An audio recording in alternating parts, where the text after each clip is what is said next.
Hi, I have just arrived at the Canberra Hospital for a in-person event run by Lymphoma Australia. It's a support day and education day. It's really exciting. I'm looking forward to it, but I just wanted to jump on and talk about truthfully how I'm feeling. I cried a quarter of the way here, just thinking about going back to the hospital again. It doesn't get easy. Well, I'm sure it will get easier eventually, but right now it's actually getting a bit harder each time. So, oh, someone thinks I'm leaving, but I just arrived. Sorry.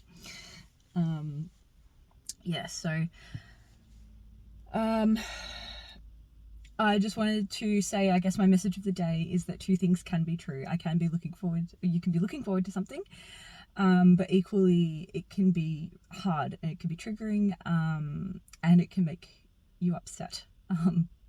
So be fearless. My message is why I wear this necklace to remind me. Being fearless is not being afraid of anything and not finding anything difficult. It is finding things difficult and facing them anyway, moving forward. So that's what I'm doing. I'm coming here, showing up and going to these things that are important to me, and I'll update you later on how it goes. Alright, I'm back home after going to the Cancer Centre for the Lymphoma Patient Education Day, which is run by Lymphoma Australia.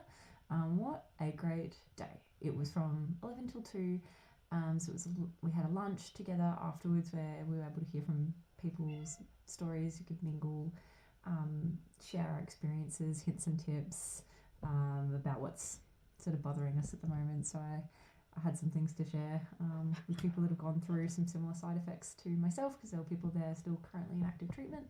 The presenters were Lymphoma Australia nurse Nicole, who did a wonderful introduction to lymphoma and what the day would look like. Then we had a hematologist present who gave a really, really thorough presentation about sort of covered a lot of different things. What I took away from it mostly was actually just him as a person, his passion for integrated care, which is where he's just looking at every patient as a person, as a whole person, and being really focused on a holistic approach. So that's being focused on not only the physical side effects of a cancer diagnosis and treatment, but also your spiritual health, the importance of meditation, your social circle, and how important it is to involve families and carers in the entire journey. And the focus was on survivorship, which is the period of time after you have finished a cancer treatment. If you're not going through a cancer treatment, you are in a period called survivorship, and that was the focus of his presentation. It was super informative. He was very knowledgeable. We also got to hear from some exercise physiologists that I actually worked with at the Cancer Centre. I did a program with them, so they had a lot to share about the importance of exercise, that there's a lot of evidence to support that it is helpful for before, during and after a cancer treatment. Some other facts that I learned today include that there are 80 different types of lymphoma, like different subtypes of lymphoma, that it is the number 6 cancer in Australian men, across men and women, so the number 6 most diagnosed. The incidence of lymphoma has doubled in the past 20 years, but that is more to do with different screening and diagnostic tools improving over time, rather than necessarily actually increasing incidence for other reasons. The survival rate, 5-year survival rate, has increased from, it was only 54% between 1989 and 1993. It was only 54%. The most recent study showed it was 78%, and that study ended in 2018. So due for another update on that, but it's expected to be higher than that now, apparently, as per hematologist. So 78% 5-year survival rate. That's across lymphoma. So that's awesome to hear. Most relapses happen within the first 12 months. That is anywhere between 20 to 50%. And so that's why you're monitored more closely, like every 3 months is me in my situation. And it sounded like that was the general plan across the board for lymphoma, was to have 3 monthly check-ins and blood tests to monitor for any signs of relapse. I also learned the difference between CT scan and a PET scan, and I've never had a CT scan, so that's why I didn't know very much about it. So the basic difference is that a CT scan will show you the masses if there's tumours and cancer in cancerous cells in the body, so you'll be able to see them and the size.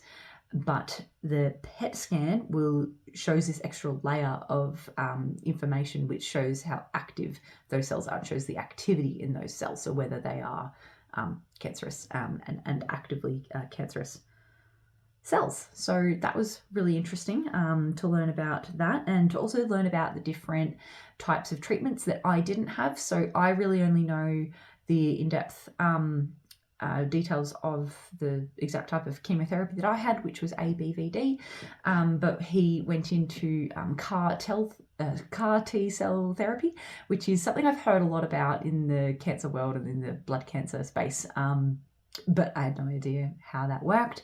So that was really interesting to hear, is that they take your blood, create T cells within it to then and they are then armed to be put back into your body to then fight the cancer cells. So then that was really interesting, and there were some other immunotherapies that he mentioned as well, so that was super interesting to hear about. He confirmed that live vaccines aren't safe, which I touched on in a previous video, and I did actually want to give a quick update on that front. So in my last video, I mentioned that I was getting a serology done, which is like a blood test to show what I had immunity to and what I didn't, in terms of the essential vaccinations that my workplace requires me to have as a healthcare worker. And I actually had everything except for tetanus, which was expected because I'd actually reached the 10-year mark where you need to get a booster anyway. So I actually retained my immunity for all the other vaccines. So that was really good news. And the last one was around the hematologist was talking about the future of lymphoma care and diagnostic tools that are coming.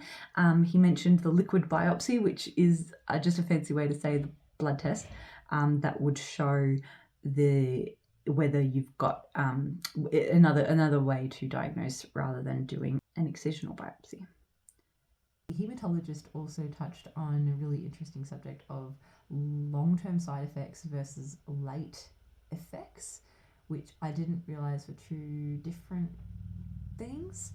Long-term side effects are those things that you experienced during cancer treatment which continue and persist after you finish the treatment. So that can be fatigue.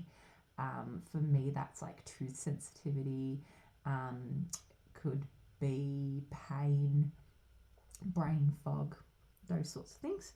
Whereas late effects are things that can develop that you didn't have before while you were going through treatment or even immediately afterwards. It can develop in the months to years after finishing treatment.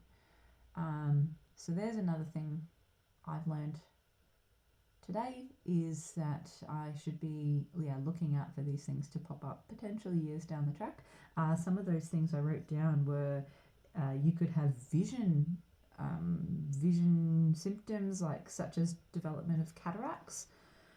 You could have infertility issues that pop up down the track, liver issues, lung problems, osteopenia or osteoporosis, which is your bone density reducing, and secondary cancers.